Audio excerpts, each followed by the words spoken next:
Hey there, interwebs. So I'm stuck in some stop and go traffic. I am going to focus on the road. Do not worry. So if I don't look you right in the eye, that's why. But I wanted to take this time, because I'm sitting here mulling it over, to talk about a response that I received to my video yesterday on the situation involving Representative-elect Sarah McBride and what she is facing currently as Mike Johnson and other Republicans in the U.S. Capitol are making guidelines that are going to ban her from the women's bathroom as a trans woman, which will also have the knockoff effect of banning other trans people from using the bathroom that aligns with their gender. And one of the responses that I got to that video were people being critical of me for something that I touched upon in my main video but was not the main focus. And so I see why they were reacting to it, which is the fact that, you know, McBride is kind of stuck in a no-win situation here. And I kind of want to talk about that a little bit more because it kind of goes to what my underlying point was in that video, but I think I want to explain a little bit to kind of talk to these people who think that I wasn't being empathetic enough to her situation, in the sense that, like, she's in a no-win situation and she is being targeted as a trans woman. And the discussion centers around the fact that in my video, I was very critical of McBride's choice of response to the situation, where she put out a statement saying that while she, quote, did not agree with Mike Johnson, she was going to follow the rules and guidelines that he laid out. And I was critical of this because, to me, it was acquiescing in advance. It was giving up your rights in advance and saying that you were going to follow the rules and sort of play civil to people who were not acting civil to you, who are attacking you, attacking your humanity, and attacking your rights. And you're sort of saying, yeah, I'll play along with that, even if I don't disagree, because it's falling under the auspices of what the institution that I am entering into wants. And I was heavily critical of this idea of, like, following a law that is dehumanizing you, even if it is institutionalized. And I sort of related it also to Kamala Harris's response in the general election to push back against, transgender discrimination from Republicans, where she said, oh, I will also follow the law,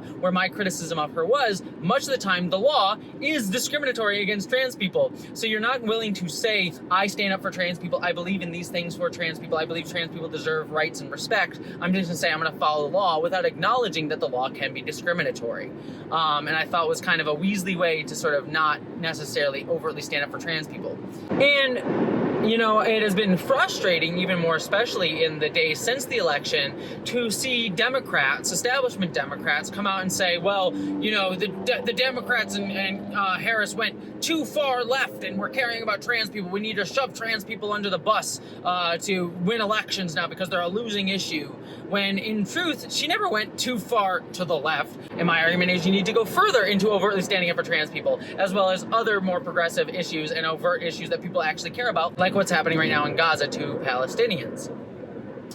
So it's been very frustrating. And, you know, McBride's response to Mike Johnson's guidelines feel like an echo of that same idea. And it's even more frustrating coming from a trans woman. Now, that's my sort of quick argument. But the pushback to me was sort of like, well, it feels like, this is what people are saying, that you are blaming the victim. That ultimately, at a certain point, you know, she's in a no-win situation. Gotta love motorcycle gangs. But at the end of the day, she's in a no-win situation, and nothing that she did was ever going to be viewed positively by the establishment. I mean, if she had decided to stand up against this law and say, I am not going to follow it, and been overtly open about that fact, then the Republicans would have just used it as an example of saying, like, look how trans people are not civil, they're not following the rules, they're just disrupting things, they're just, they're a distraction, trans women can't just be seen in the offices of power, and it being used as a targeting of trans people to say that we don't fit into civil society. So either way, she was kind of fucked. And, you know, this is the seen as the, by some people, as the high road response. Like, she's taking the high road. She's gonna say, I'm not gonna stoop to their level. And so I understand that, because in many ways, her situation is really shitty. She is a congresswoman stepping into this situation where she's, you know, she's new in her career.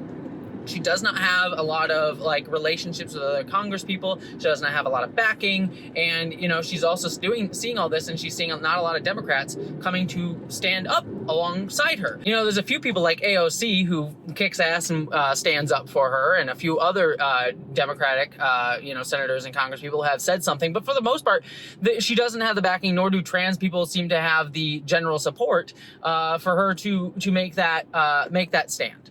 And I understand that point, that she's between a rock and a hard place in that way, and that no matter what she does, she's going to be seen through that lens.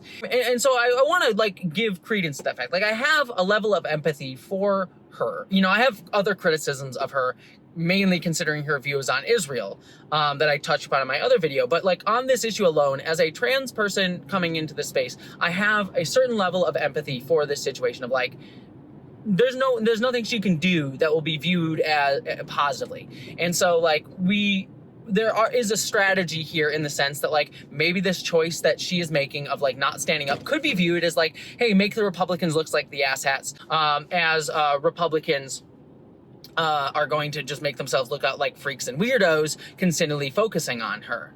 And so I get that being a level of a strategy that can be argued, and an empathy for her for the situation that she's in, because it is absolutely fucking shitty.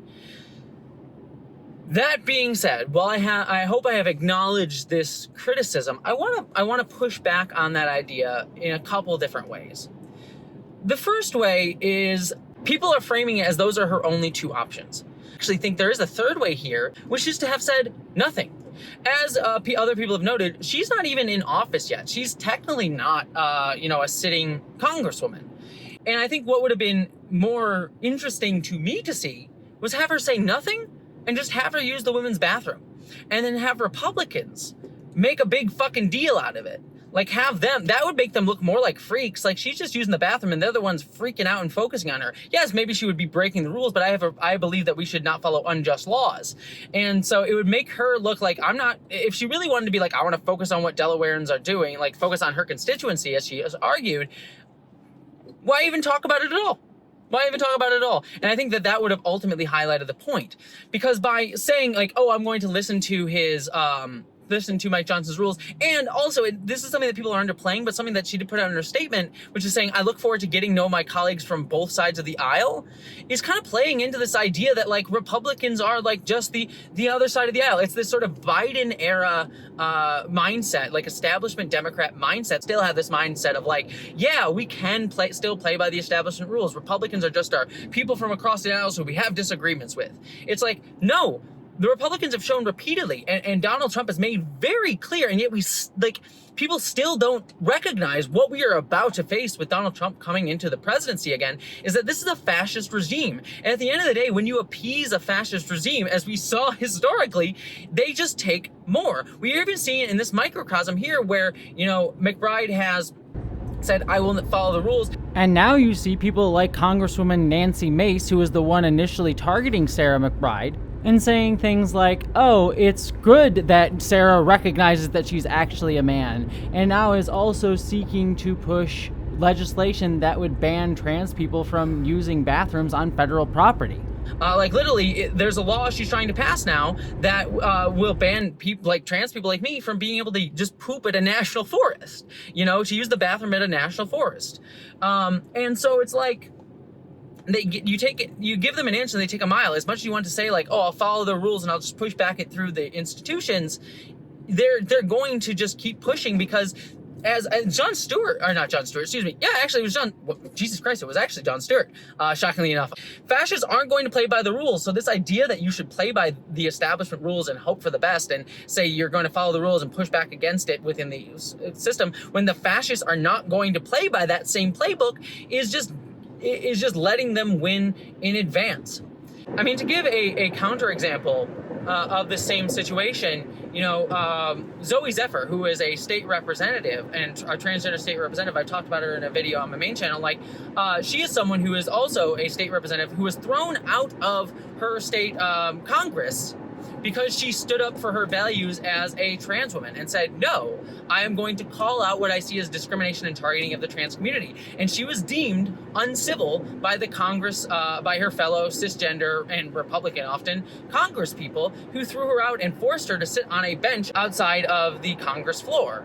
Well, look at what Zoe did. Zoe stood up and said, I'm going to be what they deem uncivil.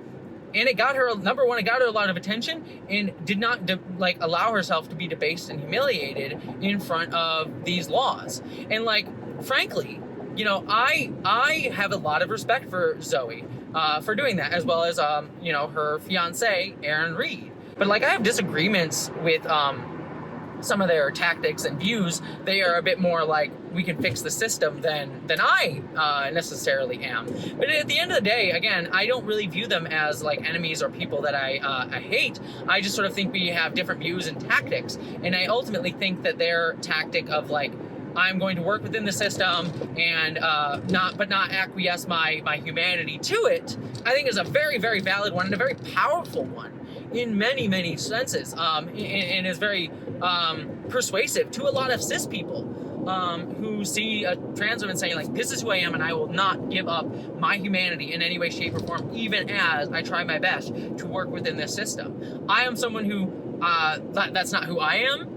But I think that that's very, very powerful and very, very persuasive. My only argument would be I would want to persuade people even further than that. But I think that that is an absolutely fantastic tactic generally.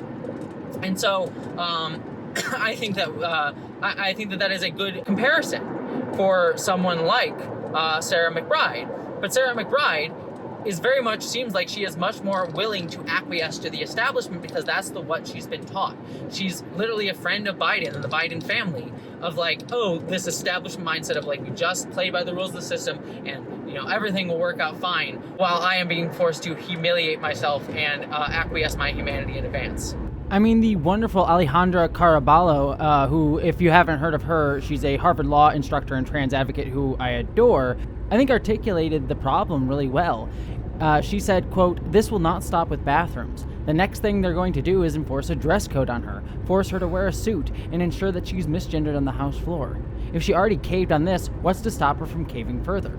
I am not here, again, on this one issue. I have other issues with McBride elsewhere. But on this issue, I am not here to condemn McBride overall. I have a level of empathy for the shit sandwich situation that she is in. My anger is largely more directed at the Republicans for targeting her because they're fascists, horrible people that need to be fucking thrown out of government and ostracized from society. And I even have anger for the Democrats who did not speak up for her, who did not stand by her, who don't stand by her as just a matter of fucking principle, because they're spineless establishment people who just want to, again, play by the rules.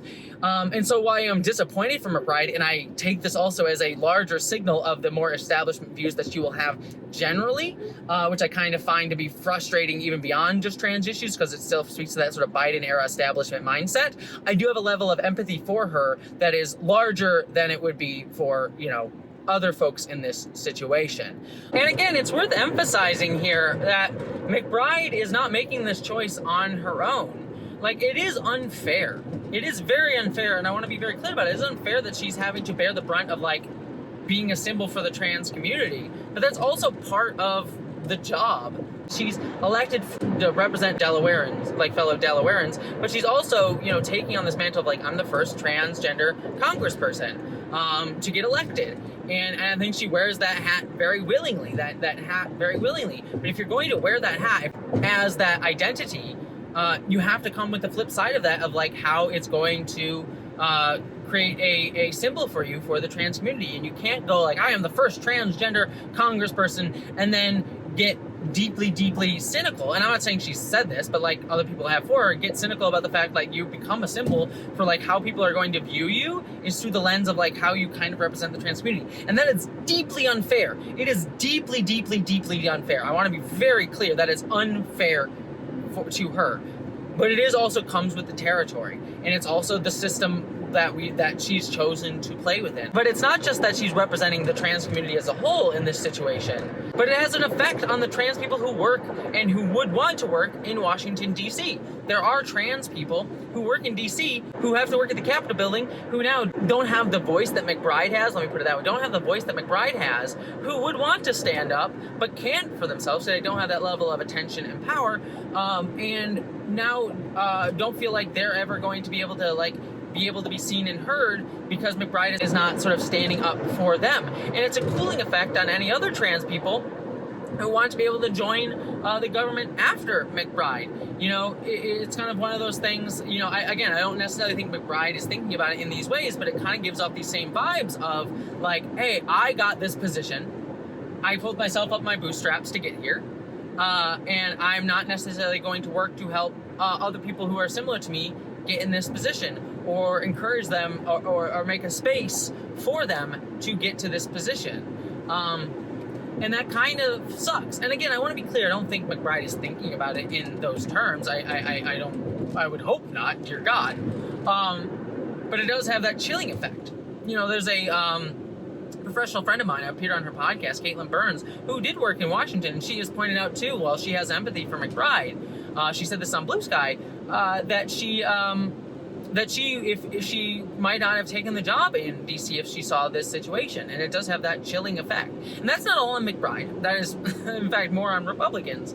But McBride's response does not necessarily encourage this sense of like, yeah, we can stand back up for it. We can stand against this bigotry. And I also want to state this too, because I've seen this criticism going around at me and others. I don't blame her as the victim. It is not her fault that she is in this situation, nor do I blame her for her choice in response. She's allowed to have a choice of response in any way that she wants, especially as an individual trans person. However, as someone who is an up-and-coming congresswoman and an elected official, we also have to look at her through the lens of how she represents people. And unfortunately, those two things do not always align when we understand how we critique elected officials and also recognize individuals' humanity. It kind of sucks that those two things don't always exactly align together, and I always hold heart for someone's individual humanity within a situation, but we also have to look at the larger context and direction of their actions if they are an elected official. And I do understand when people see me and others in the trans community make statements like this that are critical of her, as seeing it as blaming the victim or constantly tearing down our own side or being more critical of the Democrats than of the Republicans. And I want to be very clear, fuck the Republicans. I am much more critical of the Republicans because they're fascist dickwads. However, I expect that from them. However, what is more interesting to me is how Democrats, whether they be trans or not, respond to these situations, because I think that is where there's an interesting pulse on where we are as a culture when we talk about transgender people. And my criticism is not necessarily to tear them down, though I am certainly not someone who believes in the establishment or Democrats to really ultimately be super helpful in this regard, but to try to have a conversation to push us in a direction of this is actually where you should be standing. This is where we should be talking about when it comes to transgender issues. Drawing a line in the sand and saying transgender people are people and we will not be debased. When we look at someone like Sarah McBride, it allows us to have this cultural conversation about how do we talk about transgender people and what are transgender people supposed to endure and what we're supposed to accept in terms of how we look at laws that discriminate against us. And ultimately, when we look at it through that lens, there is unfortunately a degree where we have to talk about the symbolism of this. And that's kind of part of the job, as I said, when you become an elected official. Especially when you are a politician from a underrepresented minority, it is especially unfair, but it also unfortunately comes with the territory, which is also why, by the way, I don't love this system. I don't like this as a rule. This is partially why I'm more of an anarchist who wishes to say we should have more flat power structures. Again, I also want to note, anarchists don't disbelieve in power. We just disbelieve in hierarchies, but that's a discussion for a larger day. But I don't like this, but it is the way that this system kind of places people and the world that someone like McBride and others have stepped into willingly. And so if she is going to kind of campaign and take on the mantle of I am the first transgender representative, celebrate me for that, then she also needs to understand that that comes with the territory of kind of accepting that she's going to be looked at through that lens by both the trans community itself and those outside of the trans community, and those who are targeting the trans community who wish to make a symbol of her like the Republicans are doing.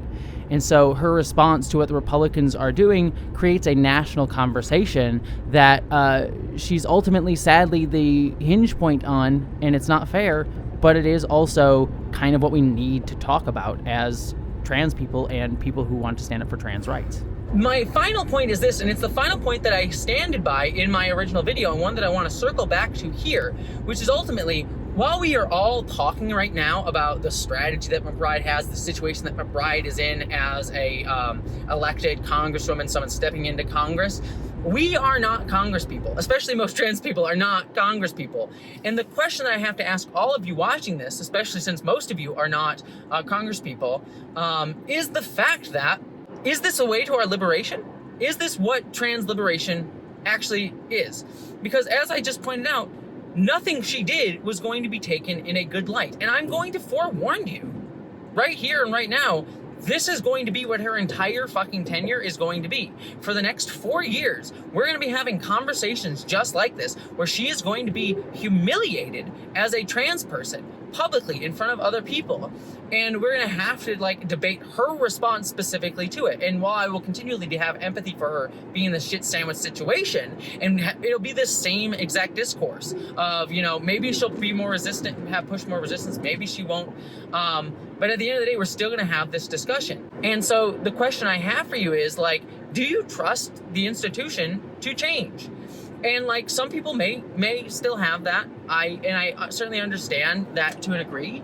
I don't view you as my enemy or someone I'm angry at, but I am someone who is at a point in my life, having seen this happen several times and just getting worse and worse and worse. Maybe I'm nihilistic, but I don't think so. I think I'm optimistic in a different way, but nihilistic about the system is that I don't really believe the system's, it's built on white supremacy, and it just changes forms. We may get nominal inclusion for people of color, for queer people, for gay people, but those rights can always be taken away, and there's always other ways that the system will discriminate, whether it be through economic means or other means.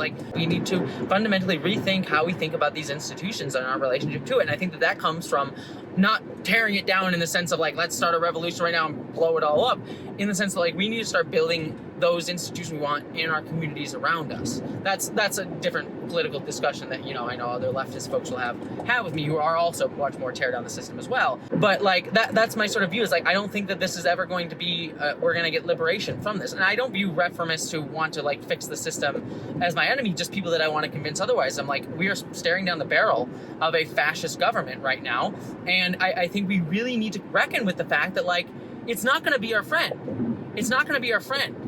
And we're going to have to be battling it every second of the way. And we're going to need, in order to do that, building communities around us and stop focusing on what a trans senator is going to be able to do, because she's not going to be able to do much, and she's just going to be humiliated. It's going to constantly center around her humanity and our discourse around her, rather than what we need to be doing for trans people demonstrably. This is not going to be our liberation.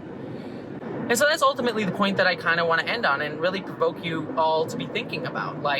Yeah, I can have some level of empathy for it. Yes, I think there's discussion, and I think there's levels of nuance to her response that I think is more than just she made the bad response. That I understand why she made it, but I disagree heavily, and I think it's a bad response, but I have a level of understanding for why she made it. But ultimately, at the end of the day, I think it's all irrelevant. I think the entire situation itself is a trap, and we need to think beyond it. So that's what I have for you all today, but I wanted to add a little bit more nuance into the conversation around this issue.